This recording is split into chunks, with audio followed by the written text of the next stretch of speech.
Yes. Welcome to another episode of Ro Lamb Live. I am your host. My name is Ro Lamb. I am a writer and a storyteller from Atlanta, Georgia. And today I am joined by Liz. Is it Bullard or Bullard? How do you say it, Liz? Bullard, I've heard it both ways. I don't know which is technically right, but just Bullard. Bullard. Okay. Yeah. I meant to ask before we hit the button and I forgot. Maybe that was the one thing right before I hit the button. I'm like, I'm forgetting something. Maybe that's what I forgot. But yes, it's good to have Liz Bullard here. She's a novelist. She's a creative wellness coach. And today we're going to be talking about her books. We're going to be talking about her creative wellness coaching business. We're going to talk about all of that. But before we do that, well, first, let me say this. If you're tuning in right now, you're watching, please hit that like button, subscribe to the channel. And also, if you want to support the show, there's some links down in the bottom. There's a Patreon down there. There's a Substack. There's a Buy Me a Coffee link. There's a bunch of things down there. So if you want to support, hit any one of those links, and I would truly, truly appreciate it.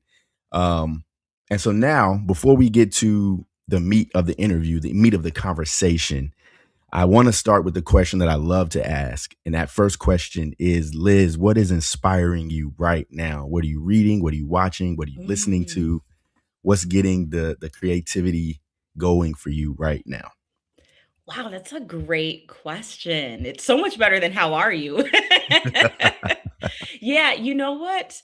Um, I'm bouncing between a couple books, but what first came to mind is I've been listening to this podcast by Kev on Stage, who is a comedian and entrepreneur. He's talking with other creatives about their failures. I forget what the exact name of it is, but it's on YouTube and it's been inspiring me because no matter what level you are, you still have failures.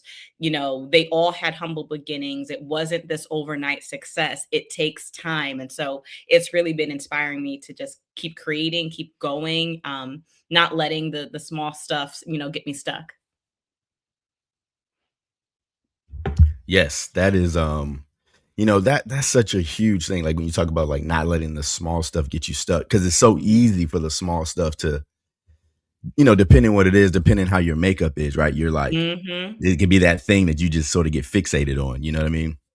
And it's interesting too, because last week I had a conversation with an artist and we were talking about this idea of like failure and the idea of, not being afraid to fail and that being a part of, the process, you know what I'm saying? So 1000%. that is a great podcast from Kev on Stage. I haven't listened to like a lot of it, but I just always think it's great when you have people that we think of as successful talk about like, well, this is how it didn't always work out. You know what I mean?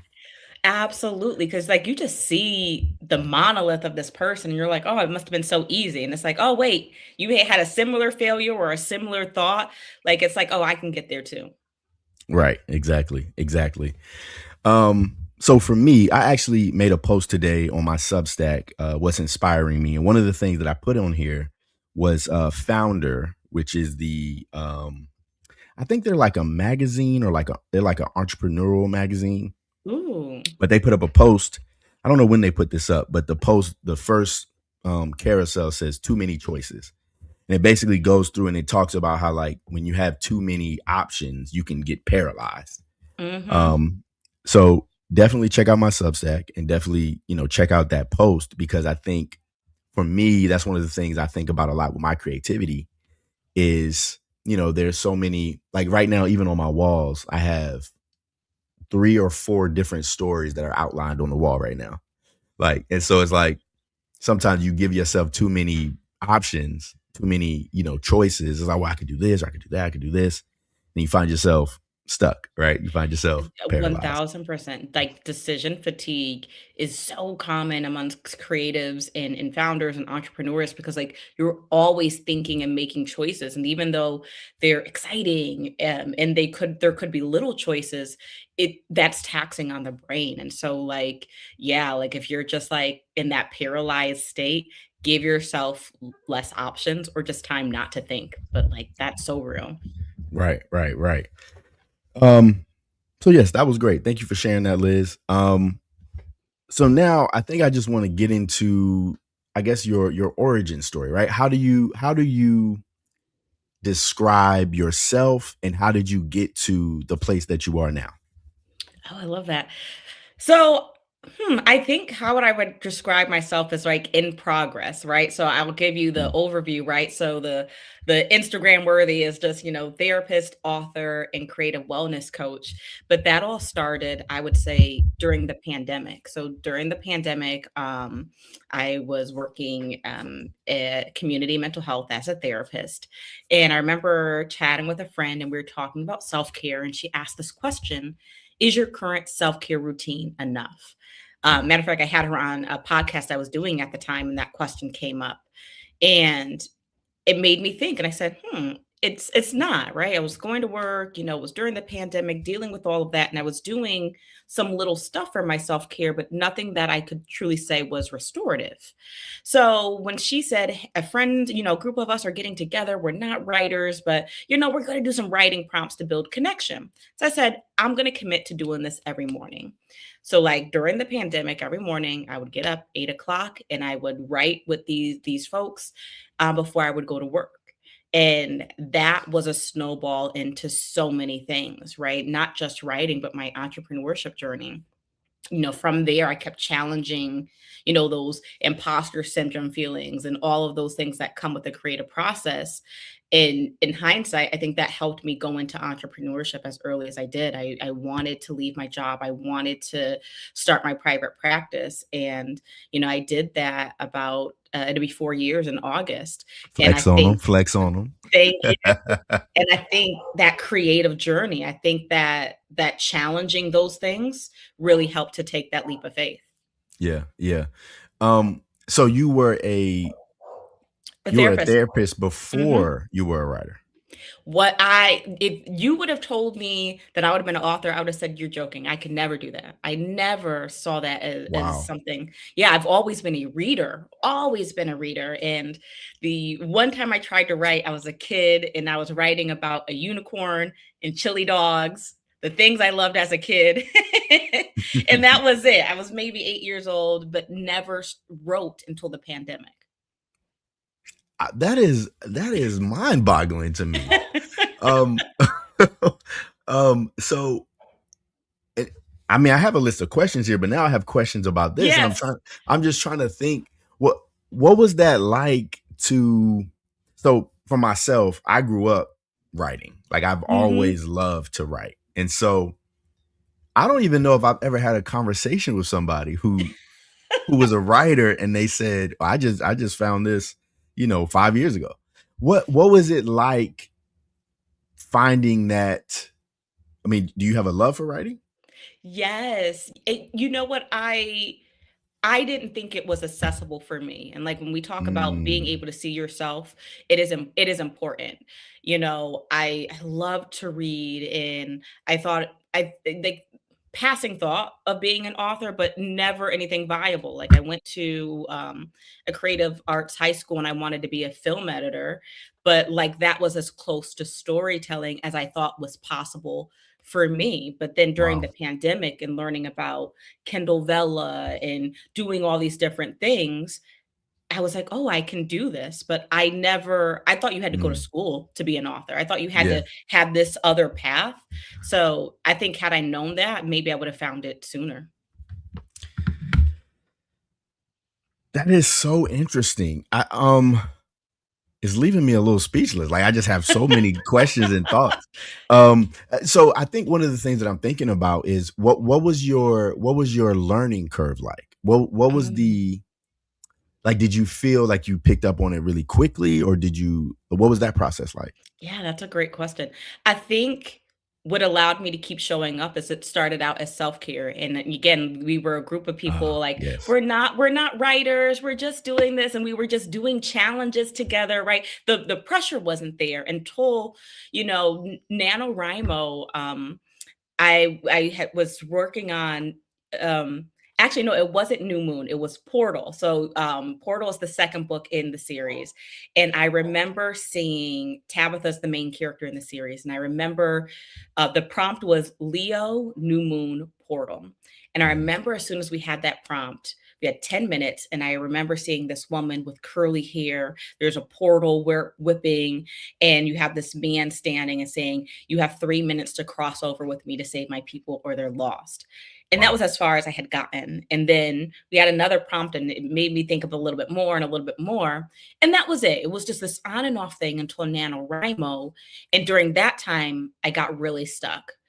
And it wasn't even NaNoWriMo itself, the writing, like the words. Again, because we're just having fun. We're just doing writing prompts and we're doing this. But I remember my friend had a critique with some writing group, and I had seen them in my mind. They're authors. They're big time, right? And I had loved what my friend wrote. It had a lot of emotion, and they had a lot of negatives to say, and they really critiqued it in a way that it was like secondhand trauma. I was like, "Oh my god, if they feel like that, I'll never be able to." And I remember there was like days where I was just like, I'm going to give this up. I can't do this. I can't be this." And I was going to like walk away, and I remember feeling so defeated. And I Mm, think that's where the therapy stuff really comes in, that wellness. And that's where I was like, "You know what? Let me like go and get my head together." And I remember I took a long drive. I was like, "I'm going to go to this bookstore I never went." And I listened to a podcast, and like I refound that I just love to write and to create. And I love how I feel when I write. And so let's just go back to that. And from there, I created, and then, I finished NaNoWriMo. I got the words down. And when I think about that, you create better when you're happy. You create better when you feel free. And so I think that really helped, being a therapist and knowing I don't like how I feel now, but I do like how I feel when I write. yeah, yeah. And I think, that's one of the questions that I had um about creative wellness and how Mhm. that's informed your writing. I wanna Mhm. I wanna ask you, what does creative wellness, what does it actually mean to you? Like when you hear that? Yeah. When I say creative wellness, I think, how do we help your creative goals go from stuck to started, right? It's not just a structural thing like I have imposter syndrome. Like, what is really the emotion, the wellness there, right? How do we make sure that you have sustainable routines so that way you're not just writing one book, but you're writing a multitude of books? How do we help you navigate negativity, because you're not just going to have that as a debut, but you're going to have this as you continue to grow, right? So how do we make sure that you have the pillars to be well throughout your creative career? Yeah, and I think that speaks to something that I've been studying over the last couple of days. One day I woke up and I thought to myself, what would a system look like for my creative career? Mhm. And I realized that I don't think in systems very well. I'm very like all over the place, and I'm like working on this, I'm doing this. Mhm. But when you were talking just now, I'm like, oh, it sounds like what you're doing is creating systems for people that is sustainable, right? Yes. Yes. So even if your system is like chaotic, that's how you work, right? Like, how do we intentionally do that? How do we be protective of that? Right? Mm, How do you communicate that? And like, maybe that means thinking about, you have people who are more organized to do those functions, but like if that is where your synergy is, that chaos, that's where everything falls, go to that. So like, because mm, otherwise you can be experiencing blocks because you're trying to put yourself too small when you need all of this room. Make sense? yeah, yeah, yeah, Mhm. yeah. I mean, Mhm. it's the idea of not necessarily trying to change somebody's process, but saying, okay, well, this is the process. How do we just keep recreating Yeah. these zones for you? Mhm. We tailor your environment to get the Mhm. result that you're trying to get, right? And so, um, 1000%. yeah, yeah, yeah. I think Yeah. that's super powerful. So what is something that you as a creative wellness coach, what is one of the things that you're most proud of in your process? Yeah. I think it is acceptance, right? I think I am at a place of accepting, like, things I do may not look like someone else, and that is okay. Like, you have some coaches or whatever, they're like, this is my 5-step plan to blah, blah, blah. I can't do that. Like, my process really is great when I get to sit and vibe and say, okay, what are you saying? What is your problem? And let's create these personalized strategies for you. And so that acceptance, because even as far as my writing, right? Like, you have people when I was starting out, again, I'm like, I just like to create. So I'm trying to be a sponge and learn everything. And I was taking it as gospel when I should have taken it as suggestions. And it was really hard for me to accept that, oh, I could write a little bit of fantasy, I could write a little bit of mystery, and I don't need 5 different pen names. I can have this under here. I can have my books and my wellness, right? Like, I can create this string of services that all fit under this umbrella. And I'm beginning to accept that, because some people are like, oh, you need to have a page for this or this or that. And I'm like, I can't do that. I can Yeah. do this, and just accepting that. Yeah. So if you had to walk us through like what your process as a creative wellness coach looks like, Mm. what is that relationship? What does that look Mhm. like? Yeah, I think there's a lot of listening, right? So I think Mm, sometimes from the outside, people are like, oh, I'm talking too much. I'm like, no, like, I need you to give me all that, because as you're giving me right, everything, I'm right, making connections, right? right. It looks like me asking you a lot of questions about, like, when do you feel most free when you create? Okay, like, you feel most free in the morning before the world is disturbed. Okay, how do we become protective of that time? How Mm, do we, figure out and notice when you're getting more fatigued, and how do you take care of yourself, right? So that you're not getting to the point where you feel burnt out and now you have writer's block or creative block and now you can't create. So it's really listening and noticing the patterns. So again, taking the therapeutic side and mashing it with the creative, because I feel like they go hand in hand, right? Especially for creatives. Like, if you are not well, you can't create, right? Like, it's yeah, not, you're not going to have that. So, like, how do we make sure that you're good so that you can continue to not only do your art, but the other things and the other ideas you want to branch off and do because of that? yeah, yeah. So you mentioned earlier that Hmm. you when you was in your place of I was gonna say like stuckiness, but that's not a Yeah, word. But I when you were like it in when, though. when you were in your place, you used, your tools that, the Hmm. tools as a therapist to get yourself out of Hmm. that. One of the things that I wanted to ask you is about how you do it for yourself. And Mm. maybe it's different. So I think about it like editing, right? Like Mhm. I can edit, like if you write something, I Mhm. can edit what you wrote Mhm. and it's like, okay, cool. I can see all the places that you Mhm. need help with, maybe do this, maybe Mhm. do that, da da da, da, right? Mhm. But I can't necessarily do that for my stuff, right? Is Mhm. it like that? Or have you been able to find that the same tools and practices you're able to do that for yourself? Or do you also need a coach? That is a great, I think I am too stubborn for a coach, because where I'm like, "Well, I don't wanna listen," right? So I'm really grateful to have friends that hold me accountable. But, like, yeah, I for me, it is both easy and hard. I think the easy part is, like, I don't like when I feel anxious or depressed or, like, not aligned, right? Like, I don't like how that feels.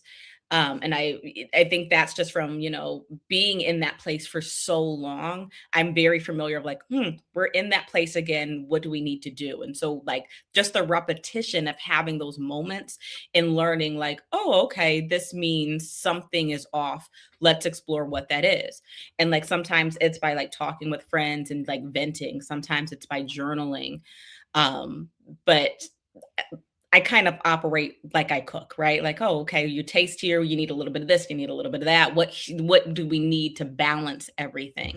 And that's kind of how I operate, whether it's in wellness, whether it's in writing. What do we need? What feels off here? And so, reconnecting with me. And so, whether that's I'm taking the dog for a long walk, I'm going and spending some time reading, that quiet helps me kind of figure out. And what I can't, I talk through with people. Yes. That's so good. So let me ask you this. How do you balance, nurturing somebody's creative practice alongside of like the practical requirements, you know what I'm saying? Or Mhm, the not mhm, requirements, but the practical realities of what mhm. you need in order to sustain a creative career. How do you balance those two things? Yeah, I love that, and I think I could be a really, like, solution-focused person, so I think that is really where I feel comfortable, right? So I Mm, like to give practical strategies, but that may look different for each and every person. So, like, if someone is struggling with, self-doubt or imposter syndrome, right? The practical strategy may be, okay, recognize when does that come up during the week? mhm. And when that comes up during the week, this is what you can do. You can say, how true is this thought? Is this thought, oh, like my writing sucks because it's the first draft? Okay, like that's a truth. It's going to be that way. And so sit in that place. Right. And so like giving that practical that works with them, whether it's writing routine, if someone's like, I'm not motivated to write, right? And we're talking about routine because that's a way to get out of it, being practical. If you have kids, a job, all of these things, writing every day may not be practical. That actually may hurt your routine. But what Yeah. is routine for you? Is it writing every other day? Is it committing to writing for 6 hours on the weekend? What is practical for you? And so having that conversation so that way you're getting that personalized system so that way you can be sustainable. Yeah. One thing that I want to ask, even when you're talking through those things, how do you how do you think about discipline and accountability? Like these words are scary and intimidating to me, Mhm. right? Mhm. Um, and so I think even when you're talking and you're saying, "Hey, well, let's figure out what you need," right? Let's say, Mhm. you have a lot going on, so let's try to Mhm. set everything up so that you can do it, right? Mhm. But then there's this element of like, but there are going to be times where you just gonna have to do it, right? Mhm. Or maybe not, right? How do you think Mhm. about like discipline and accountability and that grit that we always hear? You know what I'm saying? Yeah, absolutely. And, like, maybe this is like a fairy tale answer, but, like, you're more likely to do things you enjoy and that you're having fun doing, right? And so, how do we incorporate that into the discipline, right? So, like, I get up Mm, at around 6 o'clock, right? That's my discipline, but I've also made it fun. Like I take it slow. I maybe don't start writing till 7, but that's why I get up at 6 so that I can get my tea, take it slow, do the treadmill, whatever. But like, right, incorporating what is that thing that's going to motivate you? Because if it's just, well, this is the work and you have to do it, well, like you go to your 9 to 5 for that, right? Like this is the place where you have to want to be there. And so finding that, and if you truly can't find that, if you truly can't find that, like, this is the thing that motivates me, that's where you may just have to commit, and the reward is, um, post, right? So maybe it's like after 7 days of getting up, you then get to do that thing that's rewarding. So versus it being on the front end, maybe it's the back end, but how do we mm. enforce that, if that makes sense? Yeah, it absolutely makes sense. And I think that um so I made a post. Well, I didn't make the post. I shared a post from a neurologist that I follow, and the headline of her post was "Discipline is overrated." And she was Mm, she was basically talking about, I don't remember what the exact post said, but it was basically the idea that you basically need to make things like simple and easy for you to do them to make sure that you're mhm, able to do them consistently. So I had a mhm, friend of mine, he was like, he hit me. He's like, no, we need discipline and this, that, and the third. It was all good nature. We always debating about something. But I think it's interesting, and I don't know if this might be like a man thing, right? But I grew up thinking about discipline where it's like, if it don't hurt, you ain't doing it right. You know what I'm saying? Like if mm, it's not mhm. if it's not if you want to do it, it's probably not you probably not doing it the way you're supposed to be doing it, right? And so you get this feeling of like, or like That lifting what. mindset has made things, I'm telling you, it could, because the thing that comes easy, the thing that comes, that's your gift. And so if Mm, it has to feel hard, you will miss your gift.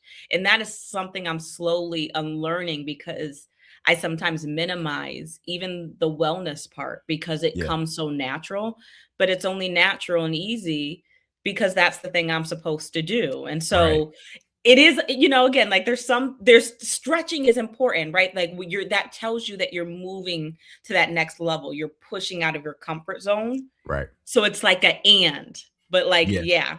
Yeah. Yeah. And I think too, I think what happens is that people try to do, they don't take into account what the level is, right? And Yeah. so for example, I was on a panel and there was a guy, he said he was working on a comic book and he said, "Man, I just cannot get it done." And I said, "Well, what's going on?" And he said, "Well, he said, man, I've marked off like 2 to 3 hours a day and I try to do it every day and I just cannot lock in." I said, "That's your problem." I said, "Do 7 minutes. Just do 7 minutes a day. Yes. Start with 7 minutes. You're trying to do 2 to 3 hours, but you haven't built the muscle to do 2 to 3 hours." And so now, 1000%. yeah, go Yes. ahead. Go ahead. Go ahead. No, like, but like it absolutely like we want to go from like zero to everything. And like we don't think about that when like we go to the gym. Like we know, like, oh, I got to do a little bit and build up my stamina. But with everything else, we're like, oh, it has to be just all or nothing. That's not how you sustain at all. At all. And I told, and he was like, "Oh, I can just do. I don't have to do two. I can do 7 minutes." I'm like, "Bro, do one sentence a day. Like, you got to start somewhere." And I Mhm. think we don't take into account. We hear about the Stephen Kings and we hear Yes. about these great writers who say, Mhm. "Yeah, I lock myself in a room for 5 hours," but they've been doing this for years, and so they've And built that a is also certain. their only job now, okay? Like, that is That it. too. That too. There's And so they're getting many. paid a lot of money to do that. Now, if you're paying me that type of money, I'm sitting there for 5 hours. That's very motivating for me. Right, right. There's so many variables, there's so many factors that goes into somebody being able to sit in a room for 5 hours and write. 1000%. And it can be soul crushing too if you don't realize that and you try to do that and then you don't do it and it's like, "Oh, well, maybe I'm not a real, maybe I'm not, maybe I shouldn't be." It's like, no. You just try to do too much. You know what I'm saying? 1000%. And I think, especially when you're first starting, being careful of what is reinforcing those negative thoughts. Because every time you set a goal and you don't complete it, it can make you feel like, man, I'm not a real creative. I'm not a real this. And that's not the truth. Like you just haven't found your process. And you're not going to know that until you start and fail and tweak and all of those things. So Yes. be gentle with yourself. Be gentle with yourself. And again, this is coming from somebody who I had to I'm still not very gentle with myself. Like I have to learn how to be, because I'm telling myself like, "Hey, we gotta go hard, we gotta get it done, so we gotta do this." And it's like, but I wasn't productive when I was like forcing myself to do stuff that I was not really ready to do. You know what I mean? Yeah, and there's a time and a place for that, like, Right. transparency, like, around, last year, I had to have, like, that hard talk because I would be so scared and so anxious when I wanted to try something or putting my work out there, and I just had to say, like, "How long are we gonna do this? Like, how long?" It's slowing your creativity, it's doing all these and, like, having that, and so it's a balance of, like, "Okay, you were gentle, and now we gotta be firm," and so, like, finding that balance and being honest with yourself. And like if you can't do that for you, you're not going to make it, whether it's in creativity or not. But like being honest with yourself, and that's where that true accountability and that discipline is going to come in. Absolutely. And I also think too is having that awareness, going back to the idea of like Mm-hmm. knowing what level you're on. Mm-hmm. Um, knowing that I was in a screenwriting, course, and I'm going through the course and I'm writing, I'm doing my thing. And one day my screenwriting teacher just said, "Hey, like your writing is good. We probably should start, you know, you don't need to keep learning the same stuff you've been learning. Like you know how to do certain things. So you probably need to." Mm-hmm. And I was like, "Oh, okay. Yeah, cool." But again, it's the understanding what level you're on. Once you get to a certain level, then you can talk to yourself a certain way. You can say, "Hey, Yes. you know how to do this. You know what I'm saying? It's time for us to, you know." Yes. So I think that's a part of it as well. Um, Absolutely. oh, Like it, but and like on that, like we start off sometimes being so hard on ourselves when that's the point, right? Like you wouldn't do that to a seed that's sprouting. You wouldn't just pour all this water. Like you would just pour a little bit until it's strong enough to handle all of that. And I think that's where we got it flipped, right? We start sometimes so hard when it should go from gentle to hard. Yes, yes. So now Yes. I want to talk about your books. I want to talk Yes. about your books. So you've written 3 or 4 books? Oh my gosh, I think it may be 7. 7? I think so. I try not to think about it, but like we have the 3 main ones in the prophecy series. We have the 2 side stories within that series. We have the 2 books in Lyra, and then I just released 1 short story, but there's 2 others. Oh, so 10.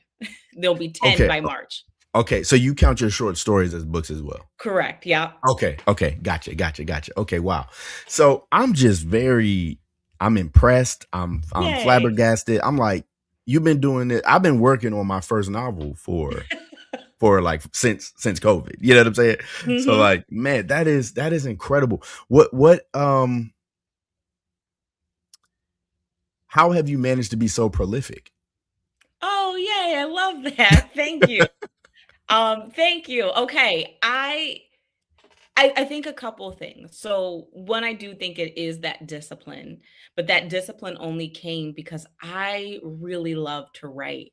I Mm, love my stories. I love to create. I love how I feel when I'm in that space, how it feels right. And so, um, I want, and on top of that, the readers, right? The readers mm, saying, "Oh, when is the next Lyra book going to come out? Oh, what's going to happen?" Right? Like seeing that helps me, right, to build that community, right? And so um I th- and just the stories keep coming, right? And so I'm like, oh, I got to get them down. I mm. got to challenge this again, this imposter syndrome or whatever's slowing. I got to get up at 6 so I can write and finish this because at the I was setting pre-orders. I hadn't written a word, but I was setting pre-orders. Now I had to write because Yeah, I yeah, know I'm a procrastinator and like I gotta have a deadline.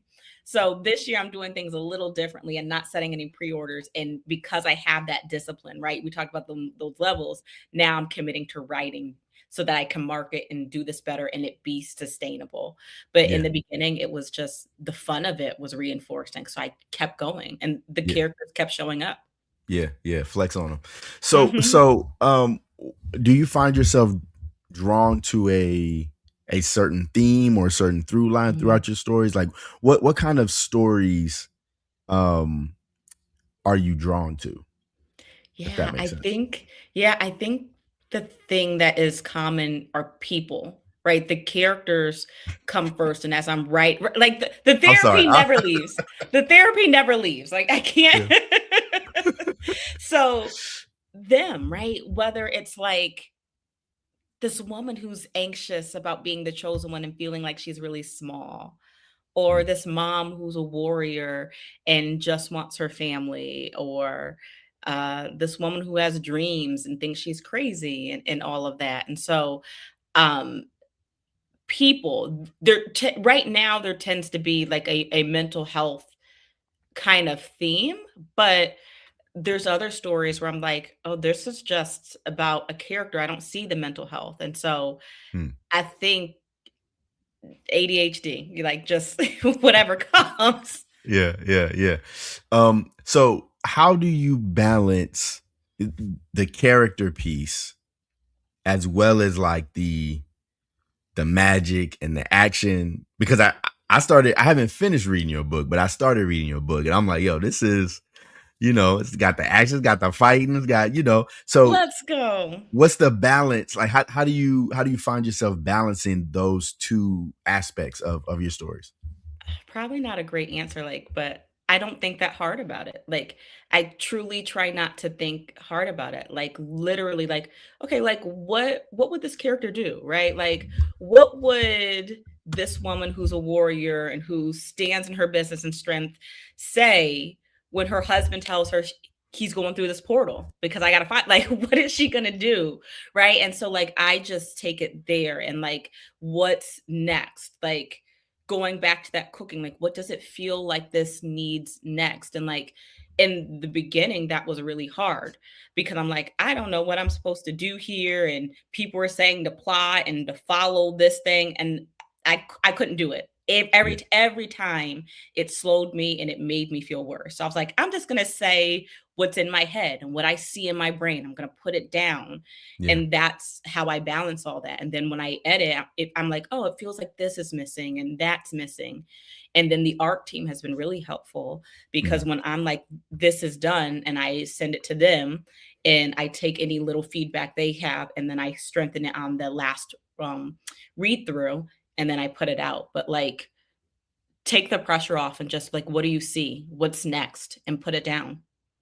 So, side note question. Hmm. I'm glad you brought up your ARC readers Hmm. because are you do you use beta readers No. or the ARC readers are like your beta readers? No. Okay.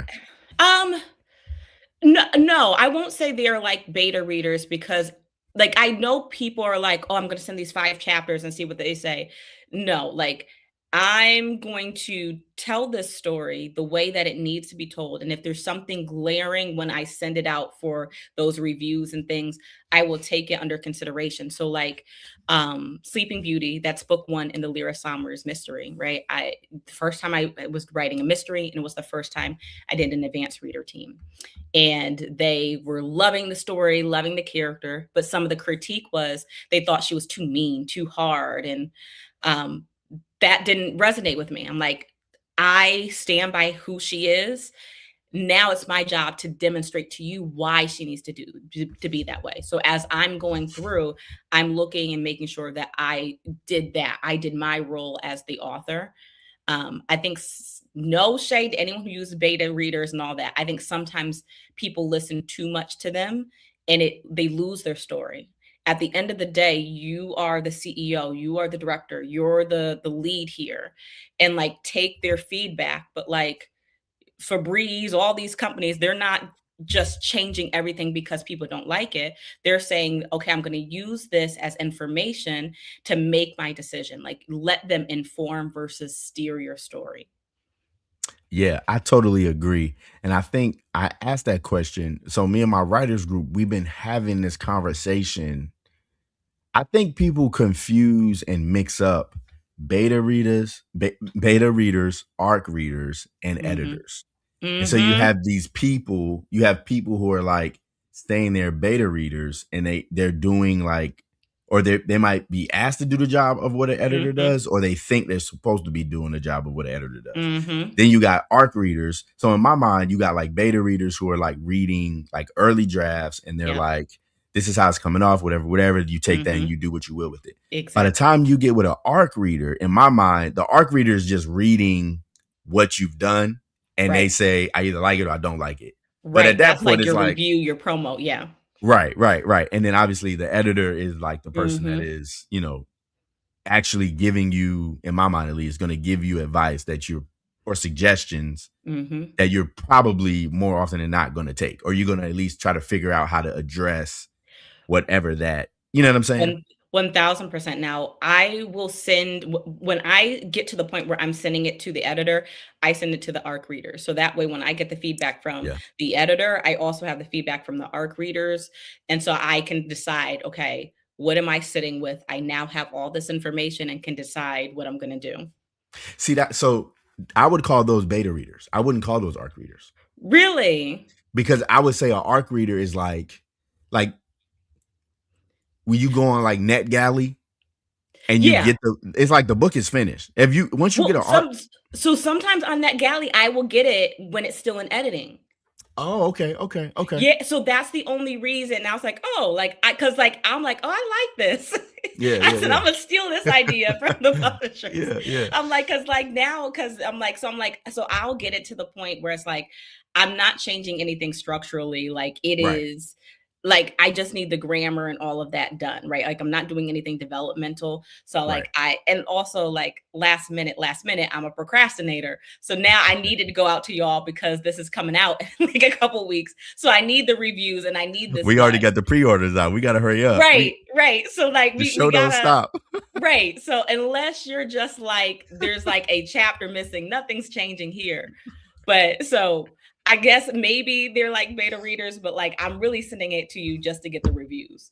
Yeah, for sure, for sure, for sure. Hmm. Um, so what do you think? What's the hardest part of the novel writing process for you? Ugh, I hate the first draft. I hate sitting down to. I hate it. I do. Really? I'll edit for day. Oh, I love to edit and to layer and like, but I hate the first draft. I Mm. really, that's where I really have to be disciplined and be like, okay, no, we're getting up. This is what we're doing. Let's do like 5 minute sprint here, a 10 minute sprint here. But I hate the first draft because um I'm not a plotter. I'm just like, again, like, okay, what do we see here? And like with my Oh yeah. fantasy, it never wants to come in order. I'll do the end. There's the middle, there's this, there's that, there's all these scenes. But I hate the first draft. See, now this is where we're opposites because I love the first draft. I Oh, love it because at that point it's like anything is possible. Like I'm just here putting words down. Like I love it here. and do you plot? Do you like what is that like for you? So I would say I'm a little bit of a hybrid. So Okay. I do some outlining, but there's a lot of space open for like me to find things, you know. Mm. Um, but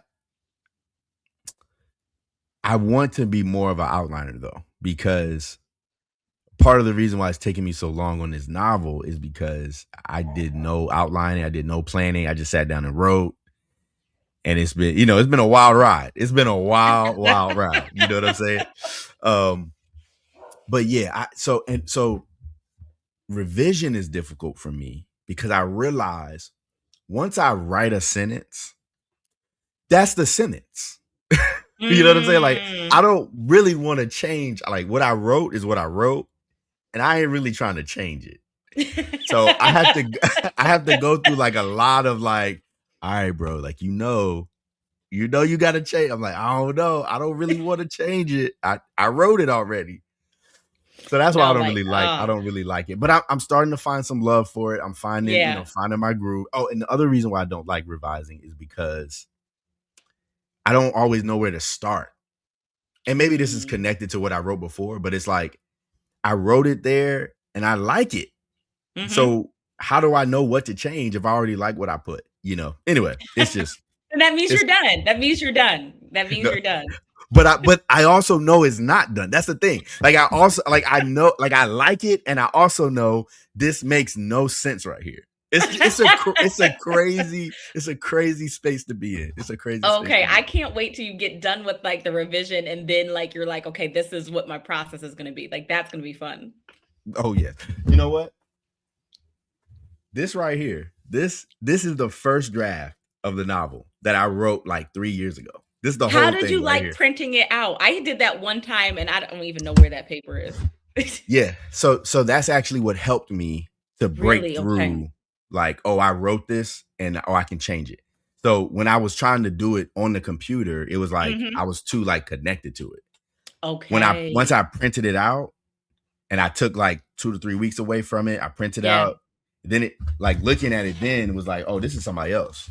You know what I'm saying? This is not even me. You know what I mean? So that helped me break through the idea of like, well, you I wrote it, love but you it. can change it. You can shift some things around. So I had to play some mind games on myself. You know what I mean? Yeah. I Um, think you know what, Kindle Vella, like that was the serialized reading. I think that helped because we can change things. And I was like, oh, I could go back and oh, change can things. you? Yeah, at the time, right when they had it, like you I can didn't know change. that. Yeah, and so then when it came to like, KDP, I'm like, "Oh, I could change the draft." So like if I have a typo, I could change it. So I would, so I was able to be like, "Oh, I could change this." But like I think that's a big part of the creative process is knowing like you can change this up to a point. Especially when you're doing indie, like you have some freedom and some control because the pressure of the finality, like yeah, it's like, can I change this?" But yeah. Yeah, I don't like changing it. That's the problem. I don't want to change it. You know what I'm saying? I'm like, no, I wrote it there for a reason. Like it's good. It's like, nah, it's not good. This don't make sense. Anyways, Do you have any like rituals or like routines, like non-negotiable things that you do that's like, I'm in the zone. Like I think I know sometimes you probably light a candle. I know you light a candle. you know what? Sometimes, like when I really need to, like, okay, it's been like 3 weeks. We got to get in. Like, we Yeah. got candle, we got tea, we got the music going. Like the dog has been walked. He has his little treat. But like on the daily, it really is like I can't write in the afternoon. Anytime I'm gonna write, like it's a lie. Like it's not at the end of the day. I'm done. I'm now editing. I can do it anytime, like that, whatever.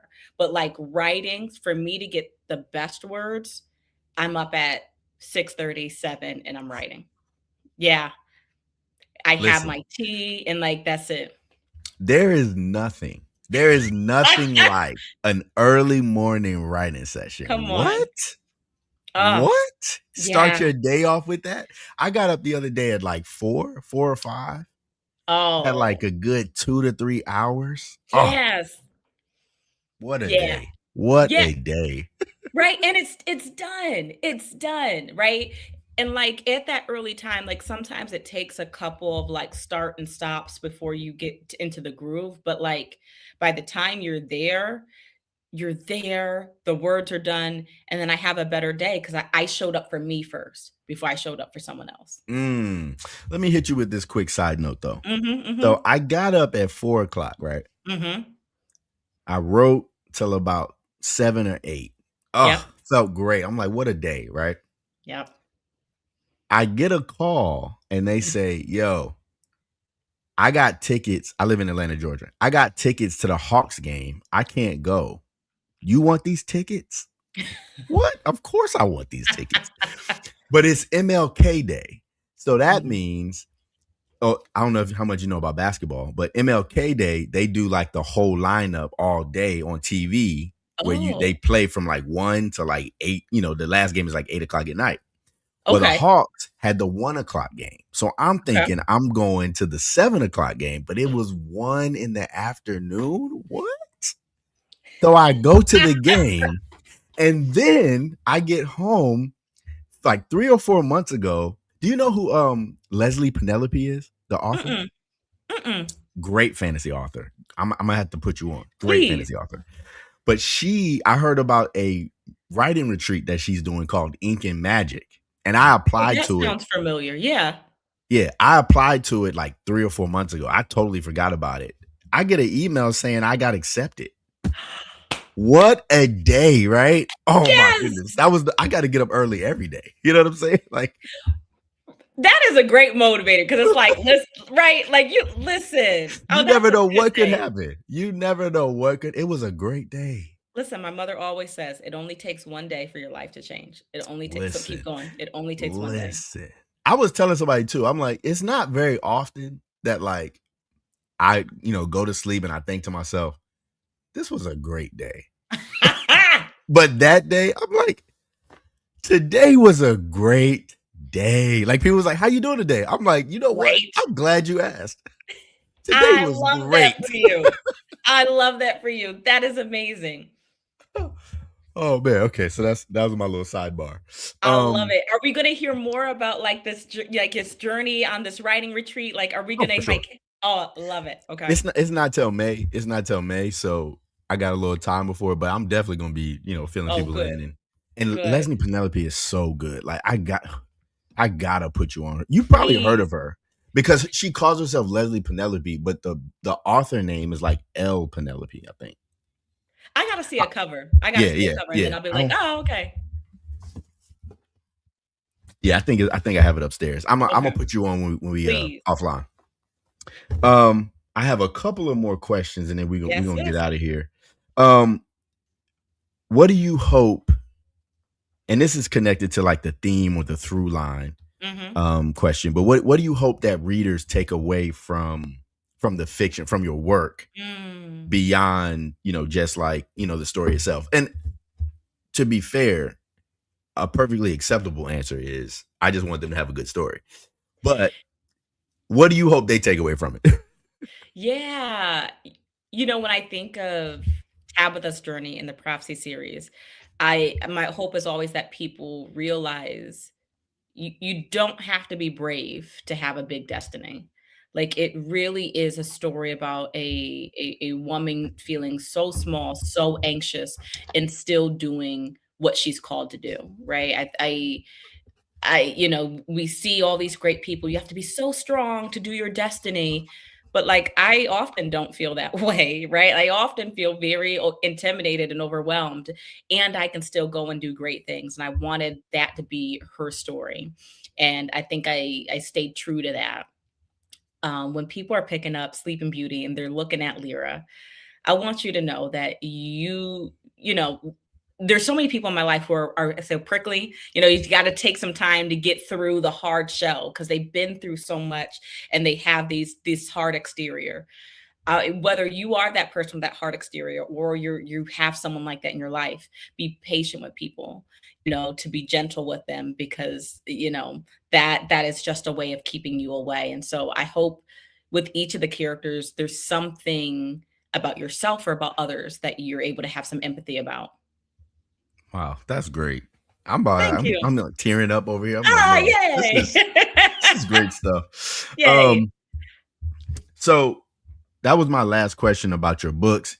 If you're watching, if you're listening to this, please go check out Liz's books. I mean, I'm sure you can hear the passion and the just the care and the thought that she puts into these characters. It's just great work. So definitely go check it out. Her link is in was it lizbullardwrites.com, I believe. It's in the description or the show notes of this video. So definitely check out her work. Buy some books. Buy all the books, all 10 books. You feel me? But before we get out of here, I have one last segment that I like to do. It's called The One. These are what do they call this? Like quick hitter question. I'm blanking on the name. Rapid fire. Rapid fire. Yes. Rapid fire. So here's the first one. What is one book that you think everyone should read? Oh man, one. Okay. The Personal Librarian. It's by Victoria Christopher Murray and Marie Benedict, and it's a historical fiction, and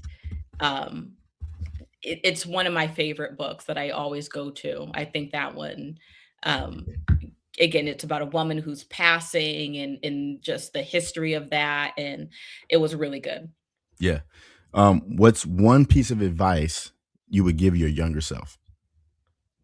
Keep going. Keep going.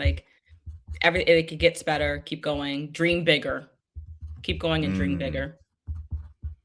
That's two, but I'm gonna let you slide. Thank you. What's one word that you would want to describe your legacy? Oh, resilient. Okay. What is one thing that you would change about your creative journey? More money. Talk to them. Right? Talk to them. More money. What's one thing that you want everyone to take away? Yeah. That you want everyone to take away from that's listening or hearing this? What's one thing you want them to take away from this interview, this conversation? Yeah. Whether I'm talking to therapy clients, whether it's with the books, whether it's creative wellness, get to know you. If you can figure out when you are your best self, you are unstoppable. Whether that's in your day job, your creative passions, get to know you, the real you, how you work, get to know you. That is so good. Before we get out of here, Liz, do you want to plug anything? Do you want to say anything? The floor is yours. Awesome. Thank you so much for having me on. I love the space that you create for creatives and how, you uplift and support us. Y'all, thank you for listening. My name is Liz. You can find me, Liz Bullard Writes. I'm an author, therapist, and creative wellness coach. So, pick up the books. If you need support on your creative journey, look at any of the coaching packages and let's connect. And I have a free 15-minute consultation. So again, send me a message and, let's connect. Yes. Thank you so much, Liz, for being here. Y'all definitely check out her work. if you're watching this right now, definitely like this video, subscribe, share this with somebody if you enjoyed the conversation. Liz, thank you so much for being here. Thank you. I just want to say I came across you. It was an ad. It was like a sponsored post. And now I'm blanking on what the video was. But I was It like, probably was if my videos could talk. What would yes. yes, If your yes. books could talk. Yes. Yeah. And I said, oh, this is so clever. And I sent it to my writing group. And I said, yo, y'all got to see what she's doing. This is crazy. This is amazing. And it's like my first ad I was intentional about too. It was so great. And so then I started following you. And I just want to say, like, I just appreciate, you know, the energy and the joy and the passion and the thought that you bring to the creative community, to your work, to your books. And I was on her show on Monday, and it's just been a joy talking to you and listening to you, and I just really appreciate what you're doing for the community, what you do for creatives, and I just, you know, wish nothing but success and and the best for you. You know what I'm saying? So awesome. With that being said, we're gonna get out of here. I appreciate y'all for listening and watching, and we will see y'all soon. Love. Bye.